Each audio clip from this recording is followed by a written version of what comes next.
Hey guys, welcome back to another video. So, I'm just keeping the same tone. I'm absolutely tired right now, but we will be reviewing this range extender. It's 5.8 gigahertz. That is the signal frequency that it uses. So I'm really curious, will this actually work on the Mini 4 Pro? So we are gonna open it up here. We're gonna take a first. Wait, there we go. So it looks like this. It literally just looks like the thing in the box. It looks like it's a couple,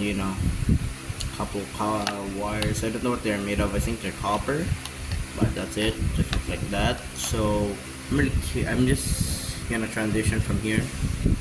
So I'm just gonna transition from here to a video and probably voiceover. I'm just gonna voice over it. So see y'all in the field. This image is captured when I did not use the antenna. I'm just gonna say this: you don't really need the antenna.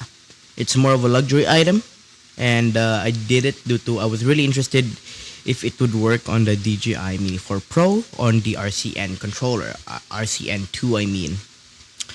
So yeah, it flew about without the antenna. I think it was 3.5 kilometers. So 3.5. So it flew pretty far, especially with my area. There is a lot of interference.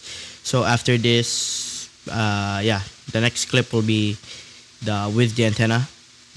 Alright, this clip is with the antenna, and I forgot to mention, I did speed up the clips to make it easier for myself, so I don't have to talk for like 1 hour. So with my experience with the antenna, it's actually pretty good. It only increased my range by a couple meters, but again, it's a luxury item. It's not really important.